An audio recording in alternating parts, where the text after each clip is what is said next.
Hujambo ndugu mpenzi mtazamaji, karibu tena katika kipindi hiki cha mwongozo wa kujifunza Biblia kutoka hapa Tosi TV Network, ambacho kinakuja kwako kila wiki, na tupo katika somo la 8 ambalo lina kichwa kinachosema ukuu wa Kristo katika yote.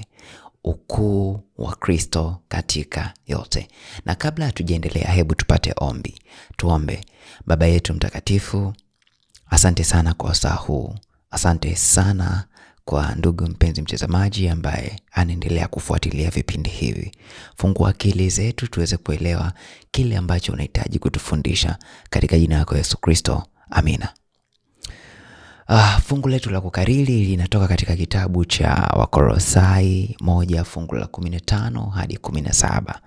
Nalo limeandikwa, naye ni mfano wa Mungu asiyeonekana, mzaliwa wa kwanza wa viumbe vyote. Kwa kuwa katika yeye vitu vyote viliumbwa, vilivyo mbinguni na vilivyo juu ya nchi, vinavyoonekana na visivyoonekana, ikiwa ni vitu vya enzi au usultani au enzi au mamlaka. Vitu vyote viliumbwa kwa njia yake na kwa ajili yake, naye amekuwako kabla ya vitu vyote, na vitu vyote hushikana katika yeye. Juma lililopita tumeangalia kitabu cha Wafilipi na majuma mengine kadhaa hapo nyuma, lakini wiki hii tunaanza kitabu cha Wakolosai, na kwa hakika kuna mambo kadha wa kadha hapa ambayo Paulo anaanza na kuyaweka katika barua au waraka wake kwa Wakolosai, na hasa akiongea masuala ya Yesu na namna ambavyo Yesu anafunuliwa katika Agano Jipya, lakini pia Yesu ambavyo anafunua mbingu au anafunua Mungu asiyeonekana. Na tukianza na kichwa cha somo letu kinachosema ukuu wa Kristo katika yote, ni kichwa ambacho kinaeleza maana kubwa zaidi juu ya huyo Kristo, ya kwamba Kristo si wa kawaida tu, lakini ana ukuu, na si ukuu wa kawaida, ni ukuu katika yote. Juma hili tunaona Paulo anawaombea waumini wa kanisa la Kolosai, akisii kwamba wapate kuishi katika namna ambayo inampendeza Mungu, na si kumpendeza Mungu tu, ni katika kufanya na kuhimiza ufalme wa Mungu tofauti na ufalme wa giza, kwa sababu tunaambiwa kuna pande mbili, na pande moja ni pande ya nuru na pande nyingine ni pande ya giza. Sasa maisha yako au maisha ya hawa Wakolosai walivyokuwa wakiishi yalikuwa yanaweza kuwakilisha kwamba wapo katika upande wa giza au wapo katika upande wa nuru.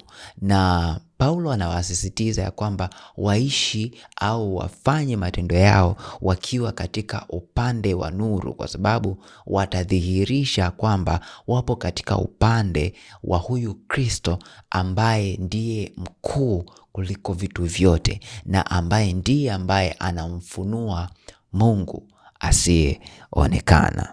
Sasa kama nilivyokwisha kukuambia kwamba juma hili tunaangalia mojawapo ya kauli ambazo zinaelezwa kwa kina zaidi na huyu Paulo, hasa akiongelea juu ya namna Yesu anavyofunuliwa katika Agano Jipya, na kisha Yesu ambavyo ni mfano wa Mungu asiyeonekana. Lakini pia tunaangalia Yesu akiwa anaelezwa kama mzaliwa wa kwanza au mzaliwa wa kwanza wa viumbe vyote katika Wakolosai 1 fungu la 15. Na juma hili kuwa na mada ambazo zinamweleza Yesu katika namna tofauti. Na namna ya kwanza tutamwangalia Yesu akiwa kama mfano wa Mungu asiyeonekana, lakini pia tutamwangalia Yesu akiwa mzaliwa wa kwanza wa viumbe vyote. Kisha tutamwangalia Yesu akiwa ndiye kichwa cha mwili au kichwa cha kanisa, na kisha tutamwangalia Yesu akiwa mwanzo, yaani mwanzilishi, lakini Mwisho kabisa tutamwangalia Yesu akiwa anavipatanisha vitu vyote, au Yesu kama mpatanishaji wa vitu vyote. Tukianza na kumwangalia Yesu kama mfano wa Mungu asiyeonekana. Mungu asiyeonekana. Unaposoma katika kitabu cha Wakolosai, fungu letu kuu hapa, Wakolosai 1:15, neno la Mungu limeandikwa, naye ni mfano wa Mungu asiyeonekana, mzaliwa wa kwanza wa viumbe vyote, kwa kuwa katika yeye vitu vyote viliumbwa. Wanadamu waliumbwa wafanane na Mungu.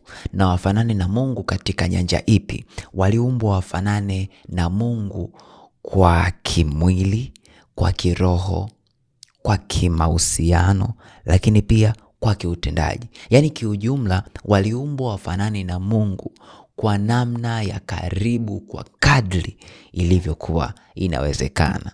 Lakini dhambi ikaja na kuharibu huo uhalisia wa namna ambavyo mbingu ilitamani wanadamu wawe. Ikaharibu kabisa uhusiano wa Mungu na wanadamu, na ikawafanya wanadamu wasiweze kuona uso wa Baba. Na kwa sababu dhambi ilifanya wanadamu wasiweze kuona uso wa Baba, Yesu akaja ili aweze kuwa mfano wa kudhihirisha ile sura, ile namna ya Mungu ambayo haionekani. Na unaposoma katika kitabu cha Yohana 14:9, Yesu mwenyewe anasema, yeye aliyeniona amemwona Baba. Na unaposoma Waebrania 1:3 inaeleza ya kwamba Yesu ndiye chapa halisi ya Baba.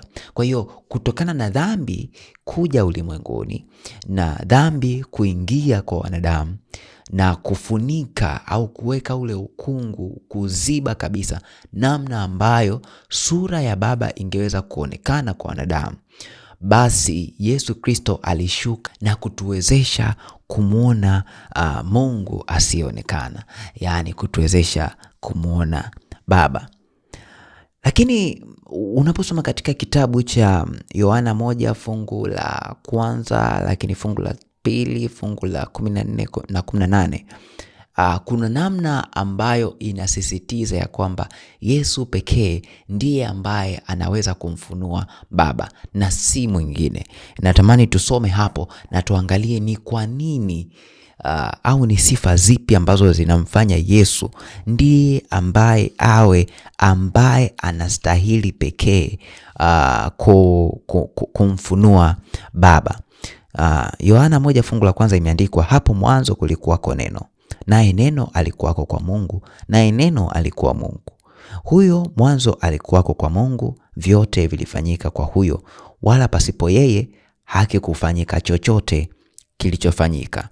Fungu la 14 imeandikwa, naye neno alifanyika mwili, akakaa kwetu, nasi tukauona utukufu wake, utukufu kama wa mwana pekee atokaye kwa Baba, amejaa neema na kweli. Na fungu la 18 linasema, hakuna mtu aliyemwona Mungu wakati wowote, Mungu mwana pekee aliye katika kifua cha Baba, huyu ndiye aliyemfunua. Kumbe hakuna mtu yeyote katika historia ambaye alimwona Mungu, lakini Yesu au mwana pekee Yesu ndiye aliyemfunua. Sasa kuna sifa kadhaa hapa ambazo zinaeleza namna gani Yesu pekee ndiye ambaye anastahili kumfunua Baba. Moja, katika kitabu cha Yohana 5 fungu la 17, Yesu anasema, Baba yangu anatenda kazi hata sasa, nami ninatenda kazi. Kwa hiyo wote wanafanya kazi moja. Lakini jambo la pili, anasema mimi na Baba yangu tu wamoja, katika Yohana 10 fungu la 30. Maana yake wao wana umoja, yani wa moja. Lakini pia Yohana 14 fungu la 6 anasema, mtu haji kwa Baba ila kwa njia ya mimi. Ya kwamba ili uweze kumfikia Baba ni lazima upite kwa Yesu, na utakapopita kwa Yesu utaweza kumfikia Baba na utaweza kufunuliwa kumwona Baba. Kwa hiyo Yesu ndiye kielelezo tosha au ndiye mfano bora ambaye anauonyesha uhalisia wa Baba, na si kuonyesha tu katika mwili, bali anauonyesha kupitia tabia yake, namna ambavyo aliishi, namna ambavyo alifanya. Unapomwona Yesu katika Biblia na unapojifunza kuhusu Yesu, Yesu mwenyewe anasema utakuwa umemwona Baba. Kwa hiyo kama unahitaji kumwona Baba, jifunze kuhusu Yesu, mjue Yesu vizuri. Kwa hakika utakapofikia viwango hivyo vya kumfahamu Yesu vizuri, utakuwa umemfahamu Baba. Lakini Yesu pia alieleza mara kadhaa juu ya yeye kuwa au juu ya jina ambalo lilisemwa kwa Musa ya kwamba mimi niko. Unaposoma katika kitabu cha Yohana 6:35 anasema mimi ndimi chakula cha uzima. Lakini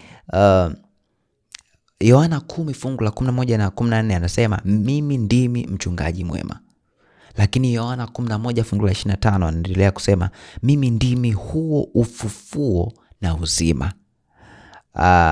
Yohana 14:11 Yesu bado anaendelea kueleza mimi ni ndani ya Baba na Baba yu ndani yangu. Lakini mwisho kabisa Yohana 8:58 anasema yeye Ibrahimu asija kuwako, mimi niko.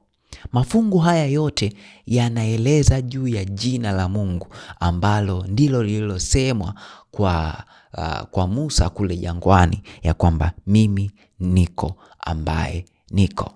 Hili linaonyesha kabisa ya kwamba huyu Yesu ambaye anazungumzwa katika Agano Jipya ndiye yule yule ambaye alikuwepo katika Agano la Kale. Yaani huyu Yesu ambaye tunamuona katika Agano Jipya ndiye yule ambaye alimtokea Musa kule jangwani, kwa sababu na ndiye aliyemtokea hata Ibrahim, kwa sababu anasema yeye Ibrahim asija kuwako, mimi niko. Na kitabu cha Yohana 1:1 na 2 hapo anasema vyote vilifanyika kwa yeye na pasipo yeye hakikufanyika chochote. Kumbe Yesu alishiriki katika uumbaji, pasipo yeye hakikufanyika kitu chochote. Sasa hebu tumwangalie Yesu kama mzaliwa wa kwanza wa viumbe vyote. Katika Agano Jipya tunaona neno mzaliwa wa kwanza linaelezwa sana likimwashiria au likimwonyesha Yesu. Unaweza ukasoma katika kitabu cha Luka 2:7, Warumi 8:29 na mafungu mengine mengi. Lakini dhana katika Biblia ya mzaliwa wa kwanza haipo kama wanadamu ambavyo tunafikiria sana, ya kwamba mzaliwa wa kwanza ni mtu wa kwanza kuzaliwa. La hasha. Mzaliwa wa kwanza katika Biblia iko tofauti kabisa na mtazamo wa wanadamu, kwa sababu kwanza tunaweza tukamuona Daudi. Daudi hakuwa mzaliwa wa kwanza, lakini tunamuona akiwa mzaliwa wa mwisho huko, anakuja kuwa mfalme. Lakini kwa kaida ya wanadamu na jamii ya Kiisraeli ilikuwa kwamba mtu ambaye amezaliwa wa kwanza au mtu wa kwanza au kifungua mimba wanasema kwa lugha nyingine, ya kwamba huyo ndiye mkuu katika familia. Lakini katika Biblia dhana iko tofauti kidogo. Lakini pia tunamuona hata Israel, yani taifa la Israel. Ukisoma katika kitabu cha Kutoka 4:22 Yesu anasema Israeli ni mwanangu mimi, mzaliwa wa kwanza wangu. Ingemaanisha ya kwamba Israel ndiye mtu wa kwanza kuumbwa, lakini jambo lisilo sahihi. Kwa hiyo haijalishi wanadamu tunafikirieje juu ya swala la uzaliwa wa kwanza, kibiblia uzaliwa wa kwanza unamaanisha kitu kingine. Na inamaanisha nini? Inamaanisha ukuu au nafasi ya kiuongozi au nafasi ya kiutawala. Na tunapoongelea kibaiolojia, Yesu hakuwa mtu wa kwanza kuzaliwa. kulikuwa na watu wengi akina Adamu na wengine, lakini yeye ni mkuu na mzaliwa wa kwanza katika swala la kiuongozi, katika swala la ukuu, kwa sababu hata hivyo Yesu haingiliani na masuala ya kibiolojia, kwa sababu hata kuzaliwa kwake hakukuendana kabisa na kanuni au taratibu za asili au za kibiolojia, kwa sababu Mungu haongozwi na asili.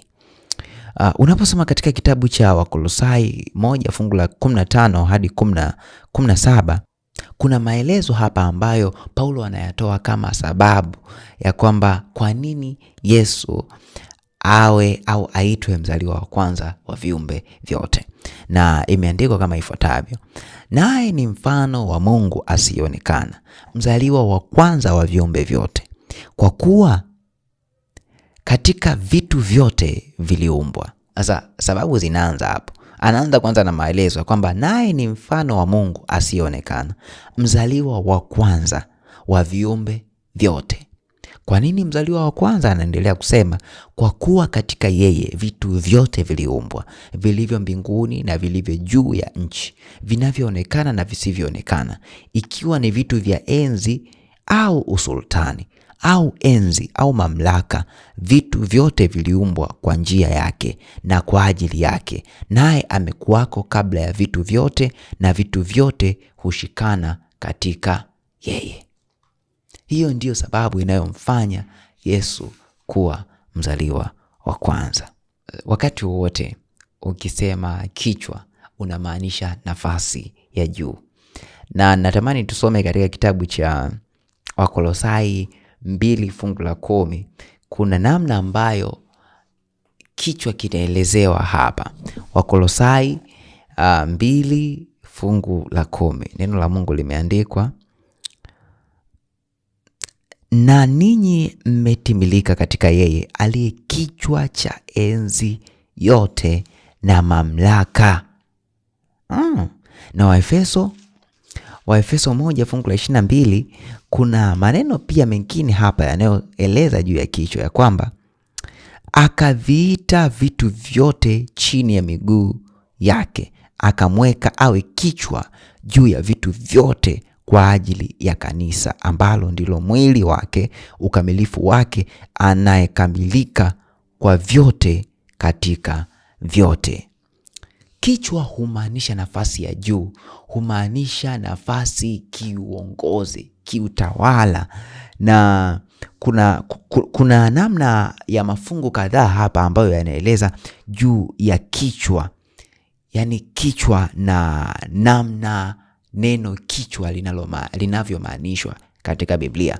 Kwanza tukianza na kitabu cha Kutoka 18 fungu la 25. Musa alichagua watu wenye uwezo na akasema watu wenye uwezo katika Israeli yote, akawaweka wawe vichwa juu ya watu, wakuu wa 1000 na wakuu wa 100 na wakuu wa 50 na wakuu wa 10. Lakini pia Hesabu 31 fungu la 26 imeandikwa wakuu wa nyumba za baba, wakuu wa nyumba za baba. Lakini kitabu cha Kumbukumbu la Torati 28 fungu la 13 tunaona Mungu atawafanya Israel kuwa kichwa wala si mkia, ikiwa watamtii. Lakini pia tunaona katika kitabu cha Isaya 7 fungu la 8 imeandikwa kwa maana kichwa cha Shamu ni Dameski na kichwa cha Dameski ni Resini. Hosea 1 fungu la 11 wana wa Yuda na wana wa Israel watajiwekea kichwa kimoja.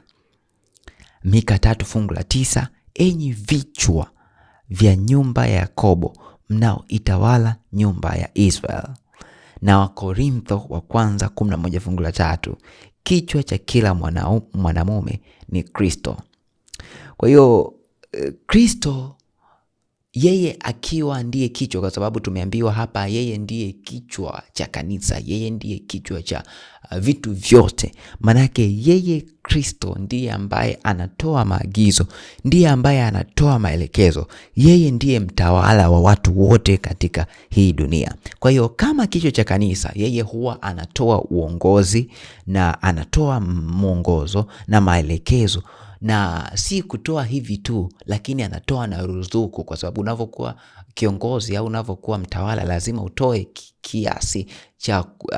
kiasi cha hali na mali ili kusababisha kazi iweze kufanyika katika taasisi fulani. Kwa hiyo Yesu ndiye ambaye anatoa mwongozo, maelekezo na ruzuku kwa ajili ya umoja na ukuaji wa kanisa. Na kwa kawaida mwili hauwezi kuishi bila kichwa, na kichwa ndicho huwa kinakuwa kiongozi cha mwili mzima, kwa sababu chenyewe ndicho chenye maamuzi, na chenyewe ndicho ambacho kinaweza kuelekeza mwili kufanya kitu chochote. Na pasina kichwa basi hakuna uongozi, na hatimaye mwili huharibika. Lakini Yesu pia anaelezwa kama ndiye mwanzo. Na kwa nini Yesu anaelezwa kama ndiye mwanzo, na kwa namna gani kuna uhusiano wa kichwa na mwanzo? Hebu tusome katika kitabu cha Wakolosai 1 fungu la 18. Wakolosai 1 fungu la 18, neno la Mungu limeandikwa, naye ndiye kichwa katika vitu vyote, na vitu vyote hushikana katika yeye. Sasa katika lugha ya Kiebrania kuna maneno mawili ambayo yanaendana sana. Moja, kichwa, na mbili ni mwanzo.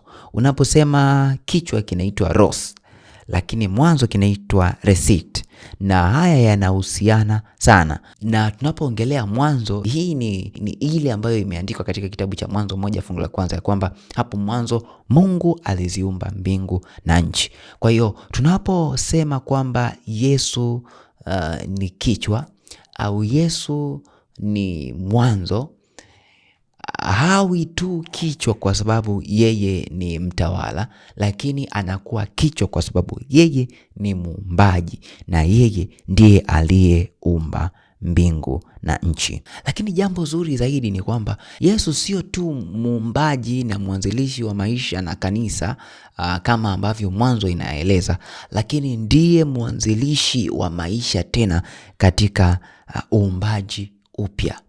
Tunamwona baada ya Yesu kufufuka, alidhihirisha wazi wazi ya kwamba kuna uumbaji upya.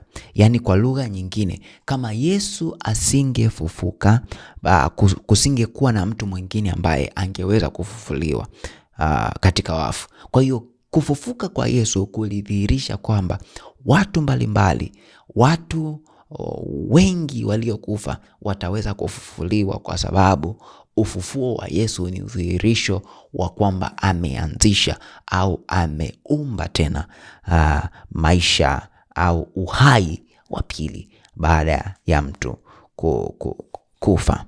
Sasa kuna sababu ambazo Paulo anazitoa ya kwamba hizi ndizo zinazomfanya Yesu kuwa mtangulizi, na sababu hizi ni kama 7 hizi.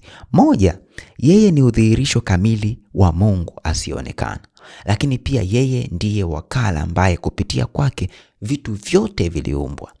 Lakini pia yeye alikuwako kabla ya vitu vyote, na vitu vyote vinashikamana na yeye. Zaidi ya hapo, yeye ndiye kichwa cha kanisa ambalo ni mwili wake. Lakini pia yeye ndiye mwanzilishi wa uumbaji na uumbaji mpya.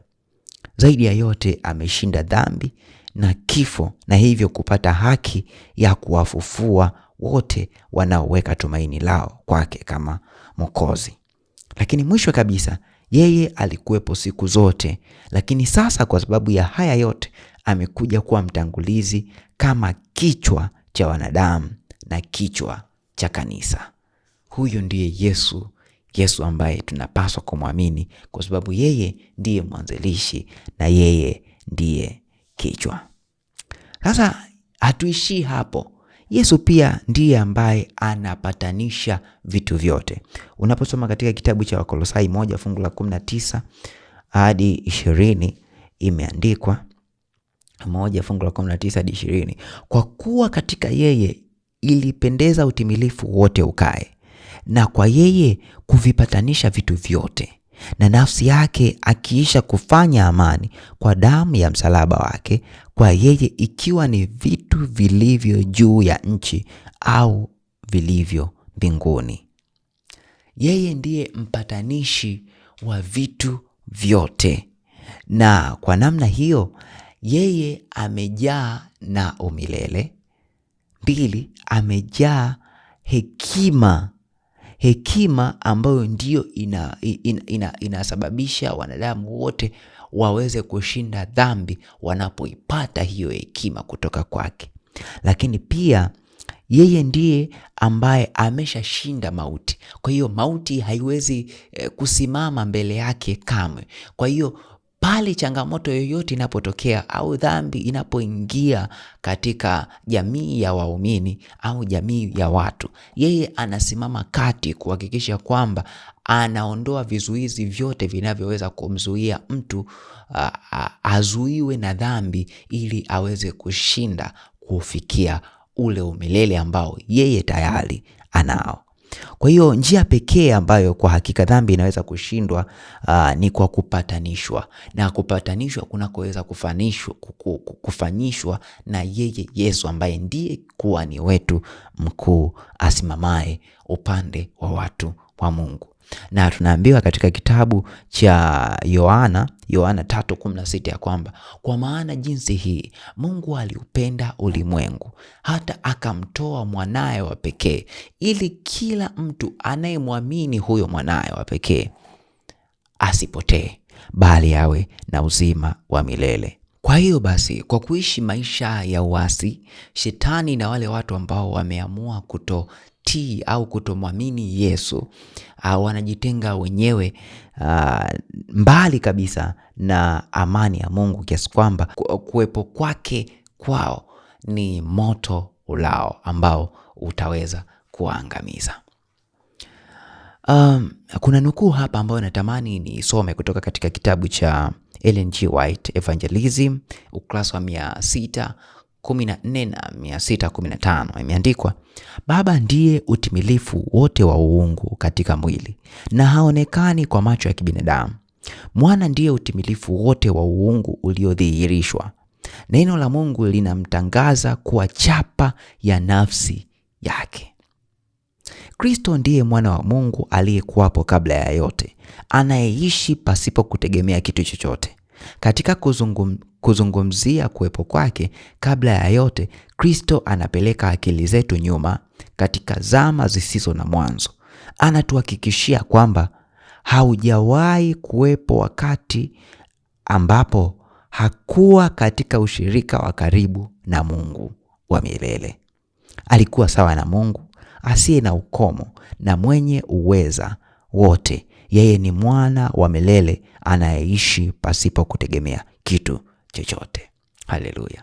Huyu ndiye Yesu Kristo ambaye mimi ninamwamini, na ninatamani wewe pia umwamini ya kwamba yeye ana uwezo wote na yuko tayari kupambana kwa ajili ya watu wake ambao watajitoa kikamilifu kumwamini, kwa sababu tunaambiwa kila ambaye atamwamini hatapotea, bali atakuwa na uzima wa milele. Kwa nini leo usichague kumwamini huyu Yesu ambaye ndiye kichwa cha kanisa, ambaye ndiye mwanzilishi wa kila kitu, lakini pia ndiye mpatanishi wetu, na kuita leo ujitoe kikamilifu kwa ajili yake. Huu ndio mwisho wa somo letu katika juma hili, na tunapofunga basi tupate ombi. Tuombe. Baba yetu mtakatifu, asante sana kwa saa huu. Asante kwa kutupatia nafasi hii ya kujihudhurisha mbele zako. Muda huu tunapokuja kwako, baada ya kusikia maneno haya ambayo unatusii tudumu kukuamini wewe, kwa sababu wewe ndiye mwanzilishi wa kila kitu.